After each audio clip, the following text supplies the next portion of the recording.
भगवान भोलेनाथ तथा माता पार्वती का भरपूर आशीर्वाद आपके जीवन पर सदैव बना रहे। आप सभी पूरे परिवार के साथ सुखी रहें, स्वस्थ रहें, व्यस्त रहें और मस्त रहें।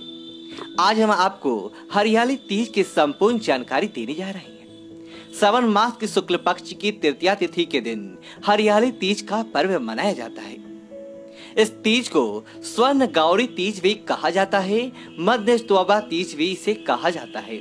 इसके अलावा इसे ठकुरानी तीज के नाम से भी जाना जाता है तथा कई लोग इसे झूला तीज के नाम से भी जानते हैं, लेकिन प्रायः अधिकतम इसे हरियाली तीज के रूप में ही मनाते हैं। कुछ लोग हरतालिका तीज यानी भादो माह के शुक्ल पक्ष में जो प्रतिया आती है उसको मनाते हैं और कुछ उभक्त जन माता या बहनें श्रावण माह के शुक्ल पक्ष में जो तृतीया तिथि है उस दिन हरियाली तीज मनाते हैं।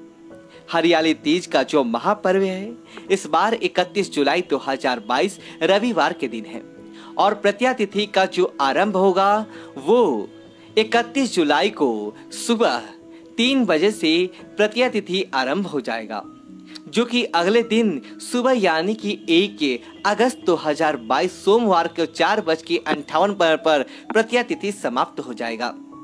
तो पूरे दिन जो तृतीया रहेगा वो 31 जुलाई 2022 रविवार के दिन ही रहेगा। इसीलिए जो माताएं बहनें भक्तजन इस तृतीया का व्रत करते हैं उनको 31 जुलाई 2022 रविवार के दिन ही हरियाली तीज का व्रत रखना चाहिए। सभी सौभाग्यवती माताएं बहनें अपने पत्नी की लंबी आयु के लिए हरियाली तीज का व्रत रखती हैं तथा कुंवारी कन्याएं इस जन्म में अच्छी पति की प्राप्ति के लिए, उत्तम वर की प्राप्ति के लिए इस व्रत को रखती है। और जो विधवा माता बहनें होती है वो भी इस व्रत को करती है और अगले जन्म में या फिर इसी जन्म में उत्तम पति की प्राप्ति के लिए और अपनी मनोवांछित कामना की पूर्ति के लिए इस व्रत को धारण करती है। इस व्रत को माता पार्वती ने बाबा भोलेनाथ को पति के रूप में प्राप्त करने के लिए सबसे पहले किया था। तभी से यह परंपरा निरंतर चली आ रही है। यह व्रत वैसे तो निर्जला निहार किया जाता है, जिस प्रकार से हरतालिका तीज का व्रत रखा जाता है उसी प्रकार से हरियाली तीज का व्रत भी रखा जाता है। यानी कि 31 जुलाई 2022 रविवार के सूर्योदय से लेकर तो अगले दिन यानी कि 1 अगस्त 2022 सोमवार के सूर्योदय तक के इस व्रत में जो है जल भी नहीं पिया जाएगा, यानी कि 24 घंटे का निर्जला निराहार निराव्रत रहेगा। अगर आप इस व्रत को फलाहार करके भी करना चाहते हैं तो कर सकते हैं, इसका कोई दोष नहीं है। लेकिन यदि आपका शरीर शांत दे और आपके यहाँ निर्जला निहार करने की परंपरा है तो उस परंपरा का निर्वहन आप अपनी शारीरिक क्षमता के अनुसार कर सकते हैं।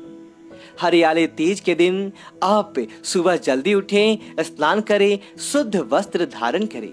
हरियाली तीज के दिन हरे वस्त्र पहने जाते हैं, हरी साड़ियाँ पहनी जाती है, हरी चूड़ी पहनते हैं, हरी टीकी मस्तक पर महिलाएं लगाती हैं। इसके अलावा हरे रंग के अन्य आभूषण भी माताएं बहनें इस दिन धारण करती है तथा इस दिन झूला झूलने की भी परंपरा है, इसलिए इसे झूला तीज के नाम से भी जाना जाता है।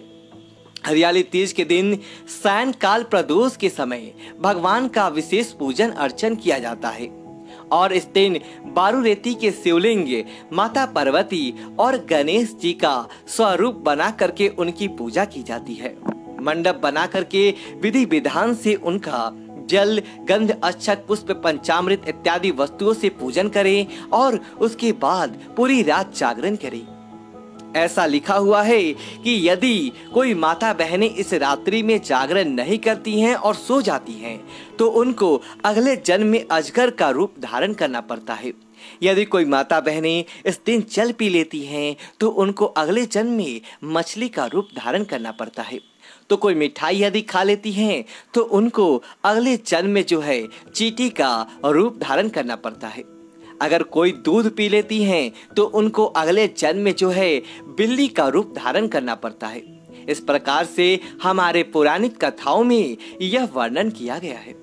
तो इस दिन आप व्रत रखें और बाबा भोलेनाथ का, माता पार्वती का, अपने पति की लंबी आयु के लिए पूजन अर्चन करें, व्रत करें। उनसे अपने उत्तम पति की प्राप्ति के लिए कुंवारी कन्याएं भी व्रत धारण करके कामना कर सकती हैं तथा अपनी जो सास होती हैं उनको इस दिन जो है मिठाई, फल और सौभाग्य की वस्तुएं दान में दी जाती है।